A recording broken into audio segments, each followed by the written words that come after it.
nipote del famoso Harvey Milk, che abbiamo conosciuto attraverso anche un bellissimo film. Ma Stuart gira il mondo, porta il suo impegno in tutti i paesi occidentali e non, e quindi ha un bagaglio di esperienza enorme e che porta qui a noi oggi, ed è quindi un grande onore averlo con noi.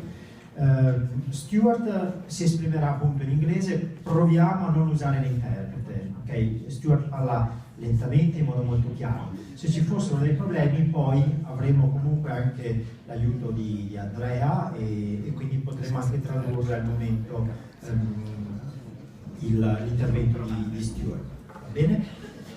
Stuart ha portato anche un contributo in filmato, dura pochissimi minuti ed sarebbe molto interessante. Più tardi, d'accordo. Quindi io invito Stuart e Andrea a salire sul palco, vi prego di accoglierli con grande affetto.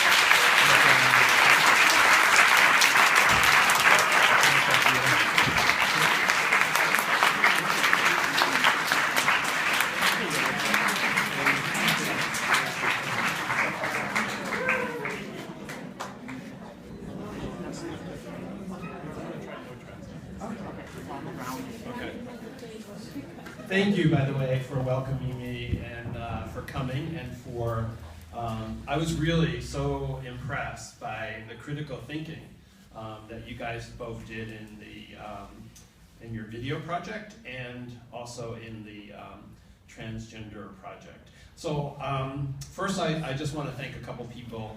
One is Andrea, who is the Harvey Milk Foundation Italy head. Andrea, say hello to everyone. So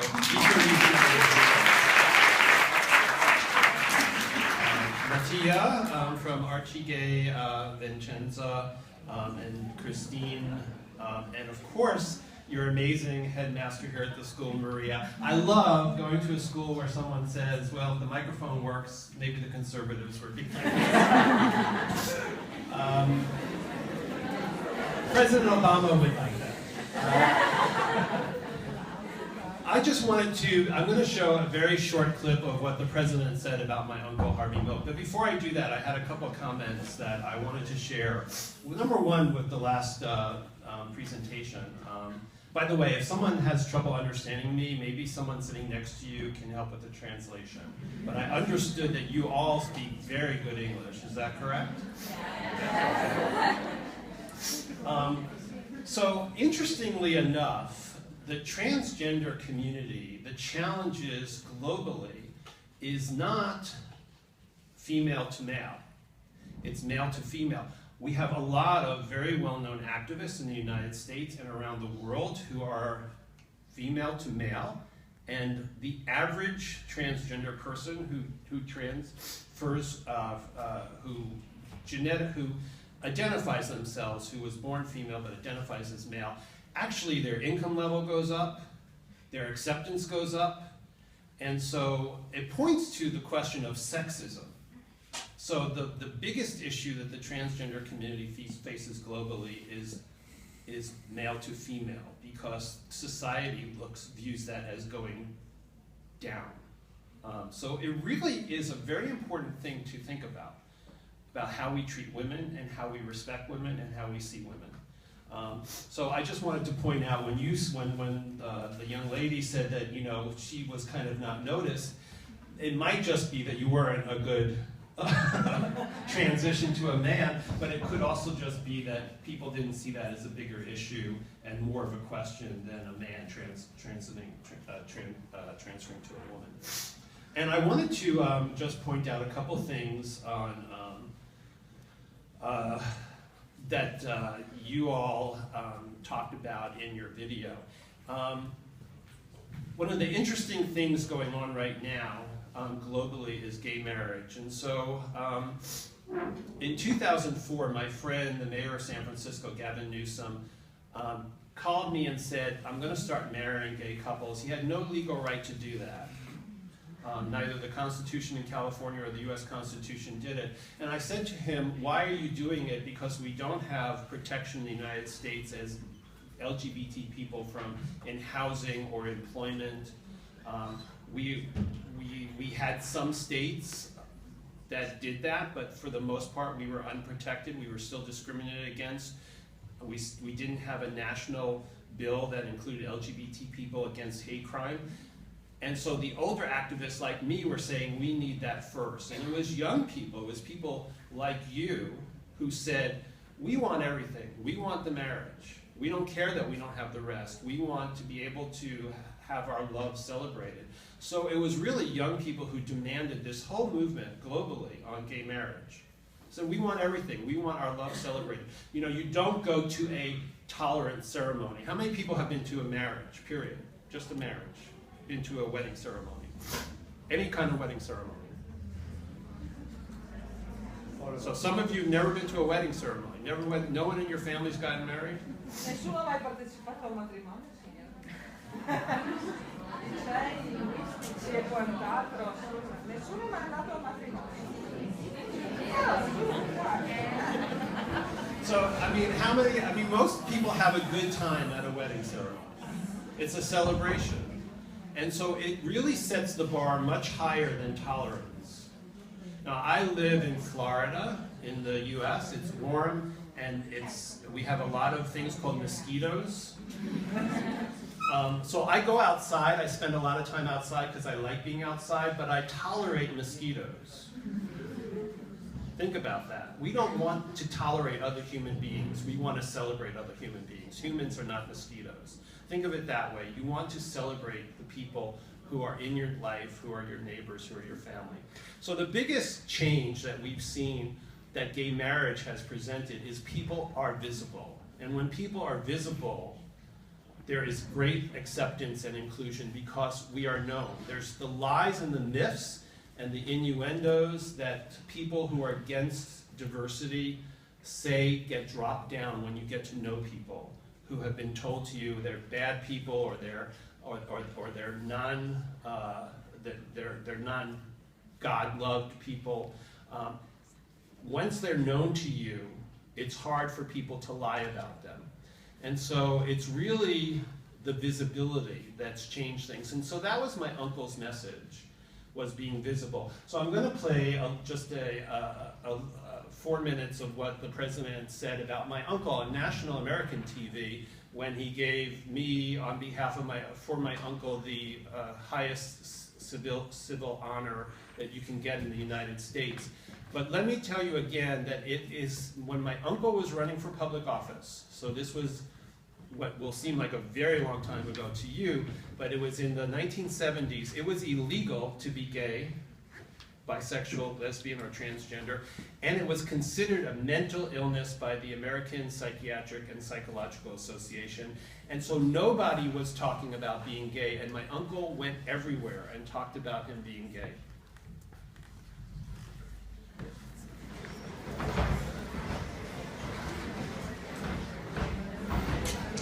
Please be seated. There are many honors and privileges bestowed on the occupant of this house, but few mean as much to me as the chance to award America's highest civilian medal to the recipients that are here today. This is a chance for me and for the United States of America to say thank you to some of the finest citizens of this country and of all countries. The men and women we honor today have led very different lives and pursued very different careers. They're pioneers in science and medicine. They're gifted artists and indomitable athletes. They have made their mark in the courtroom, in the community, and in Congress. And what unites them is a belief that most, forgive me to those of you who are not Americans, but what we consider to be that most American of beliefs. That our lives are what we make of them. That no barriers of race, gender, or physical infirmity can restrain the human spirit. And that the truest test of a person's life is what we do for one another. The recipients of the Medal of Freedom did not set out to win this or any other award. They did not set out in pursuit of glory or fame or riches. Rather, they set out guided by passion, committed to hard work, aided by persistence, often with few advantages but the gifts, grace, and good name God gave them. So let them stand as an example here in the United States and around the world of what we can achieve in our own lives. Let them stand as an example of the difference we can make in the lives of others. Let each of their stories stand as an example of a life well lived, America's highest ideals. His name was Harvey Milk, and he was here to recruit us, all of us, to join a movement and change a nation. For much of his early life, he had silenced himself. In the prime of his life, he was silenced by the act of another. But in the brief time in which he spoke and ran and led, his voice stirred the aspirations of millions of people. He would become, after several attempts, one of the first openly gay Americans elected to public office. And his message of hope, hope unashamed, hope unafraid, could not ever be silenced. It was Harvey who said it best. You gotta give them hope.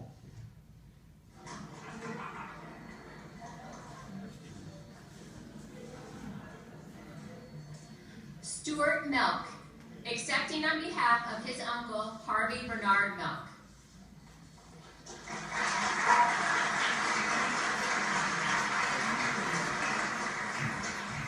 Harvey Bernard Milk dedicated his life to shattering boundaries and challenging assumptions.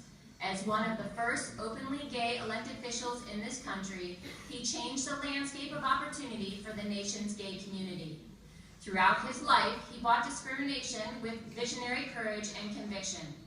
Before his tragic death in 1978, he wisely noted, "Hope will never be silent," and called upon Americans to stay true to the guiding principles of equality and justice for all.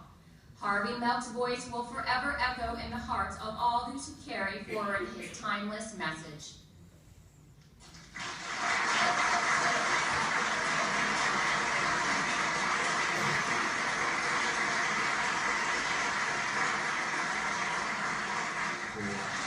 These remarkable men and women.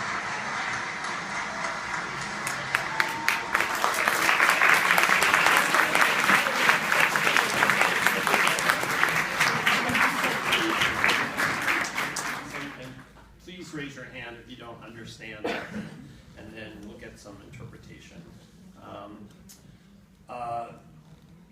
Let me tell you a little bit about the legacy of my uncle since really 2008. So how many people have seen the Sean Penn movie Milk? Oh, quite a few, okay. Quanti hanno visto il film? Ragazzi, ma sì, non l'ho visto. Ok. Aiuterò Stuart nella traduzione, farò darò del mio meglio in questo, quindi ogni volta che qualcuno di voi non comprende quello che Stuart sta affermando, vi chiedo per cortesia di alzare la mano. La sua prima domanda è stata molto semplice, era quanti di noi hanno visto il bellissimo film Milk del 2008? Allora non era un problema di inglese, non l'hanno proprio. So, I don't have a translator. Quindi se avete problemi, ci sono dei passaggi che meritano una traduzione, vi preghiamo di dare un segno in modo tale che ci fermiamo e facciamo subito una traduzione. Well, let me make it a little bit personal for you. So when my uncle was killed, I was 17 years old, and I was gay myself. I knew that I was gay when I was about 12, and again, my uncle was running for public office, and the way the press and the media would report that was an avowed homosexual. So the New York Times, I lived in New York, Harvey lived in New York until 1972 when I was 12, and then he moved to San Francisco. When he ran for public office, the headlines, or whenever he made a speech or something, of the New York Times would be avowed homosexual. That might translate just that, avowed homosexual. Sinceramente non saprei tradurre.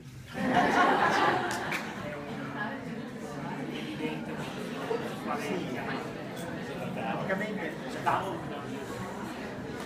sostanzialmente, scusate, diceva Stuart, insomma, quando nel 72 mi sentite? Ok, benissimo. Stuart aveva 12 anni quando ha fatto il suo coming out. All'età di 17 anni, aveva 17 anni, scusate, quando lo zio Harvey è morto, e raccontava questa esperienza di come, di come ogni volta che lo zio Harvey prendeva posizione e quindi veniva riportato sui giornali quello che lui faceva, le sue azioni eccetera, e in particolar modo il New York Times, che oggi insomma è un giornale molto liberale per cui lo conosciamo noi, si esprimeva sempre come il gay dichiarato, come il gay temerario, senza paura, scusate. Quell'espressione del titolo dei giornali era un mix tra una cosa che dovrebbe suonare tipo evidentemente schifoso, ecco, una cosa del genere, ecco. Ok, thanks. So when I was, by the way, my uncle knew that I was gay, but we never talked about it, believe it or not. So here's this avowed, maybe it's a better transition, open homosexual who was so famous. And by the way, Milk is not a common last name.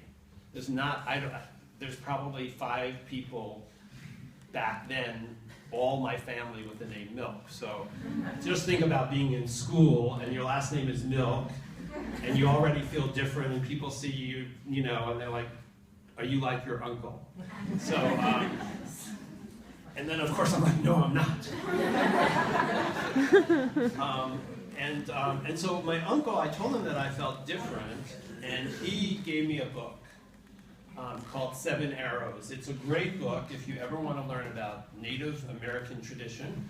It goes back, so to put into perspective religion, the book talks about Native American traditions that date back 20,000 years. So these are very old stories. And the book called 7 Arrows has a story about jumping mouse, a mouse that felt different from all other mouses. Anyway, he wrote in that, and this is the one part that I would help interpret. But anyway, he wrote, you and all your differences is the medicine that will heal the world, even when the world doesn't recognize that. It was very deep, but it was important for me at 12 to get that. So you and all your differences is the medicine that will heal the world, even when the world doesn't recognize that. Diceva che un giorno ha ricevuto in omaggio dallo zio un bellissimo libro chiamato 7 Arrows, quindi le 7 frecce, di storie di nativi americani, e nella dedica che lo zio ha scritto a Stuart appunto si diceva sei tu con le tue differenze ad essere, diciamo, to heal the world, cioè a guarire la società, a guarire il mondo, a renderlo diverso. So for me, that set a path and a compass for me to embrace my differences, even when most of the kids in school thought differences was bad. It was, you know, the peer pressure in schools was to be the same and to not be different, and certainly not live your life that's considered illegal and a mental illness. And so, so my uncle went back to San Francisco and said, oh, I have a gay nephew, but to me, he never said that. He would call me on the phone, or when I would see him, he would say, so really excited in his voice, so how did you feel different today in school? Which is like the thing that you don't want to, you know, he was like, did you feel different today? Like it was a great thing, and I'm like, yeah, I did, you know? So he was a loving uncle first, and that he saw as his major goal. It was not a Hollywood story, that for those of you who did see the Sean Penn movie, my uncle predicted his death. And the reason that he did is that he got hate mail and death threats every day. Now, in the US at the time, I know just one thing about the United States, hate is different. Our Constitution protects freedom of speech, including hate mail, including death threats, as long as the death threat is not going to be consummated. So someone saying, I think you should be killed, or that someone will kill you, is not illegal in the United States. Our Constitution is very strong in freedom of expression. I know it's different in Europe. So the fact that he got death threats was not illegal, but we keep these death threats. And some of the death threats came from police chiefs. We call them sheriffs, but there was one in Orange County, California that said, Harvey, if you come into my county, my police will shoot you. So he knew that he was going to be killed. He didn't know who and he didn't know when.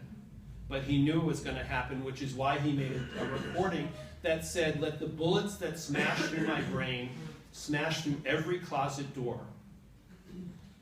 It was very much Martin Luther King-like, where Martin Luther King said, you know, one day we're all going to live together in peace. I will never get to see that day. My uncle said, let me be the last person to take bullets. Let me be the last person to take the hatred because I'm different. And he didn't, by the way, do that just for LGBT people.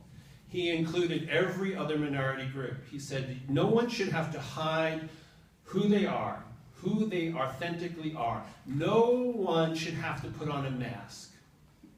And he believed that it was a tremendous burden on not only that person to have to hide who they truly are, but it's a burden on our society, our community, our school. It's even a burden on your family. Think about all the energy and time it would take if you had to hide who you were. Would you be able to fulfill your passion and purpose in life if you were, if you were spending so much time hiding who you are? Would you be able to support your family and nurture and grow your family as you should if you were spending most of your energy hiding from your family who you were? So he didn't see that as a positive in any way. Now, what's changed today in the United States and in many places around the world is because people have basically, 35 years later followed his message. They are visible. We see celebrities and sports figures and young people just being visible. Young people at least standing up for other young people. So the real heroes, there's a big debate in the United States about who is the hero today of the LGBT rights movement. And I always say that the heroes are every average, everyday person who lives their life authentically. Whether they're Roma and they say they're Roma, whether they have a disability and admit to their disability and talk about it and share that, whether it's a religious minority or an immigrant who talks about where they're from, or a gay and lesbian person who becomes visible, or someone who stands up for them. So every one of you who stands up for someone who's different, whether it's in the lunchroom or on the playground or in your neighborhood, or making videos, or even having the dialogue, you are really the heroes today of not just the LGBT rights movement, but of the civil society movement. And Italy as a country, just as the US as a country, just as every other nation, we can't, as nations, fulfill our full purpose and passion unless we have people being authentic, people being who they are. And let me tell you, it's never an easy process. Natia and I were talking earlier about, even companies that are supportive of LGBT people, it's still a struggle for someone to come out sometimes. Anyone ever heard of Apple Computer? Yes, okay. So Apple Computer is actually the chief executive officer, the head of Apple is a gay man, who, by the way, just did a wonderful public statement on being gay and hoping that he inspires other people being openly gay. But it's still, we meet people in Apple in the US and around the world who are gay, who come up and tell me it's still a struggle. When you're only 3 or 4% of the population, it will always be a difficult process of coming out. There will always be a kitchen table conversation with parents that will be difficult. Even parents, my parents were completely open and receptive to my being gay, but my mother still cried.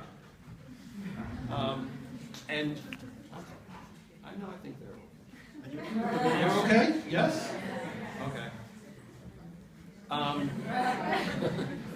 And let me tell you about the issue that's changed for moms crying. And I think this is particular, I think Italians would understand this.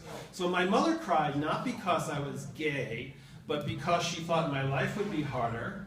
I mean, her brother-in-law was killed. And she worried about children, grandchildren. Where are the grandchildren? So I'll tell you that in the US and in Western Europe and even in places in South America, there's a gayby boom. It's called a gayby boom, but we have gay couples having children all over the place. So it's no longer an issue. So if you do know of anyone who's LGBT and you understand from them that they're worried about, people worried that they're not going to have children or they're not going to give their parents grandchildren, let them know, whether it's you know, the celebrities in California, the gay celebrities that are having children. There's plenty of references of gay couples that can now have children. And by the way, that takes on the very fundamental attack that LGBT people have always had, which is that they can't have children and they can't procreate. Well, guess what? We can. The other important piece on the marriage issue that I think has relevance for Italy, and me being a guest here, I'm going to feel comfortable just kind of closing and talking about this, is that, you know, there's a country in the middle of Italy. I think most people know that there's a country in Rome. And the leader of that country actually had a huge battle with a friend of mine who's the president of Argentina. And President Cristina took on then Cardinal, who's now Pope Francis, but then the Cardinal, took on him directly on marriage equality. And she did it in reference to historical issues with the Catholic Church and their belief in what's right and wrong. So she basically talked about the 20 years in Argentina where the only way you could get married was under canon law, and therefore you had to be Catholic. So Jews who lived there and Protestants who lived, they couldn't get married. And the Catholic Church said, but that's God's law. And now that changed. So she basically took him on the historical issue of Catholicism and religion in general. And let me also say that I love the fact that you guys in the video talked about that, because if you get someone who says, well, the Old Testament says, you know, it's an abomination or it's wrong, you know, we're looking for someone who's wearing cotton and polyester, because the Old Testament says that that's an abomination. Or look at a woman who looks at a man where the Bible says that they could be stoned to death. So, I mean, or that slavery, that how you treat your slaves. We don't, there's many, many parts that we have moved past that was Old Testament. A friend of mine always says, you know, Old Testament is an eye for an eye and a tooth for a tooth. We'd all be blind and toothless if we lived that way. So, and I think it's I know it's certainly not far enough, but I think it's important that we do have a leader of a major religion that has been against inclusion, that is saying things like, who am I to judge? These are positive movements forward. Church is very old. It's not going to change overnight, but I do think we see change. And again, the change is because of all of you. You are absolutely, when I say you, young people are in many ways driving this. Now, we have struggles in the world that young people are being co-opted into negative movements. So the people who will move us into division and separation are the people who, what we call cheap politicians. And why I say they're cheap, I'll give you an example in Hungary, and I think you guys should know what's going on in some places of the world. So we've got a party in Hungary, or in your neighbor Greece, called Golden Dawn, but in Hungary it's the Jobbik Party. They'll stand on the shores of the Danube, and they'll say, who is stealing from you? The Roma are stealing from you. Who's taking your jobs? The immigrants are taking your jobs. Who wants your children? The gay people want your children. Who has all of your money? The Jews have all your money. They have a shopping list. And that's pretty much what my uncle dealt with. There was an evangelical Christian campaigner. Her name was Anita Bryant. And she was a former Miss America, and what we call it, she was an orange juice spokesperson. And she said that the gays are here to recruit your children. And my uncle took that phrase away from her. So if you see the movie by Sean Penn, you'll see that my uncle began his speech wherever he went, said, "I'm here to recruit you." And then he would go on and talk about civil rights and justice. So we are going to have a very big decision in the United States in June. 70% of Americans can get married to their same-sex partner today. 30% can't. So we have some conservative states. And all of those, the major progress has happened by our Supreme Court. You know, when 5 years ago, the first time I did a 7-city tour in Italy, the mayor of Albano, is that correct? Mayor of Albano said, you know, I'm welcoming Stuart Milk, and he picked up a US Constitution. And it's interesting because, you know, I'm coming from a country that's 200 years old to a country and to a civilization that, you know, is 10 times that. And he said they have this oldest document that is like the oldest living document like this, which we do have, which is our US Constitution. Our people's Constitution is the oldest continuous constitution in the world. And that Constitution, as my uncle said, is that everyone has inalienable rights, including the right to be free and the right to pursue happiness. Period. There's no qualification that says if you're not gay, if you're not an immigrant, if you're native, if you're a man. So that constitutional right will be protected by our Supreme Court. We have now literally 100 court decisions that, again, the only role of the courts in the US is to protect that Constitution. That's their role. And the president can't make gay marriage happen across the country by our laws. It has to be done either by the legislature or by the courts. And it will be done by the courts because you can't qualify the right that everyone is entitled to, which is the right to be a full, complete human being, unmasked, not having to hide, and as the President Obama said, to provide hope to yourself, to your community, to your family, hope that's not afraid, and hope that's not ashamed. So it's been a great honor for me to be here with all of you. You guys are amazing. I guarantee you that we've got some future leaders of Italy and world leaders here, just from your enlightened questions. Let me close with a quote from Steve Jobs, because we lost him a couple years ago. And so the guy who invented Apple and the iPhone and the iPad, you know, he had a very famous quote that my uncle would have loved, which is, you know, only the people who are crazy enough to believe that they can change the world are the only ones that ever do. So let me repeat that and get an interpretation. So the people who are crazy enough to believe they can change the world are the only ones that ever do. And I believe that we've got some crazy ones here who are going to change the world.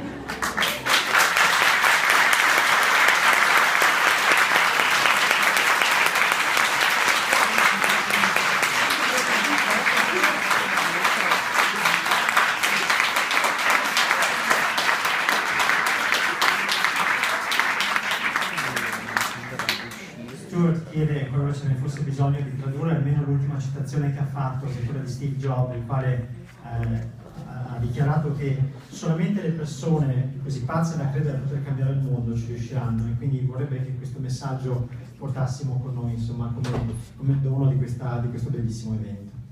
Quindi io ringrazio nuovamente Stuart e prima di ringraziare nuovamente la vostra scuola ci terrei quindi a proseguire e a introdurre un altro scusate.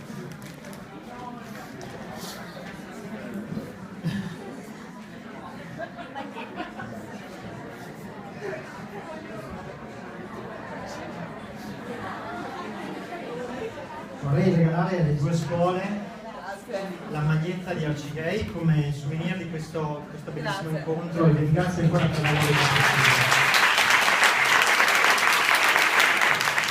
D'altronde la cosa era appassionante. Ci sarebbe stato nelle nostre intenzioni un momento di confronto con delle domande. Se ci sono delle domande ditecelo, che eventualmente rosicchiamo un po' di tempo ulteriormente. Altrimenti io concluderei con l'espressione di Obama che mi ha colpito grandemente. Unafraid and unashamed hope. Io credo che se al di là di quello in cui crediamo, eccetera, facciamo di una speranza che non ha paura e che non si vergogna il nostro agire quotidiano, credo che il futuro sarà sicuramente roseo. Grazie, grazie a tutti.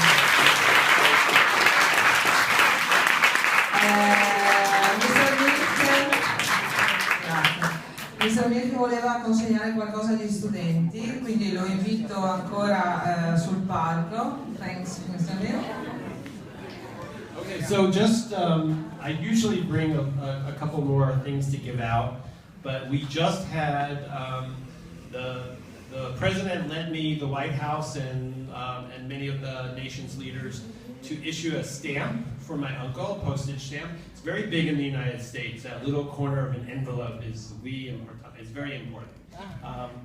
And so these were only given out at the White House. Andrea got to go to the White House when we did the ceremony. So I wanted to give these to the two students from the Transgender Awareness Project, and then I'll give you a couple more. I'll give about 4 for the students here, whoever your headmaster wants to give them to. In terms of my uncle's legacy, the reason that it's California, how many people have heard of California? Okay, so it's a state of about 60 million people. 1 out of every 8 Americans live there. So we have a state holiday, like I said, Harvey Milk Day. And part of that holiday is that every kid has to learn about Harvey Milk in every school, including private schools, from the time they're a child to the time that they graduate from secondary school. So he's a very big hero right now in the United States with the message that I gave you before, and the message that your headmaster did a great job of: hope unashamed, hope unafraid, don't be ashamed, don't be afraid. And thank you again to your wonderful headmaster. You have a real hope giver here.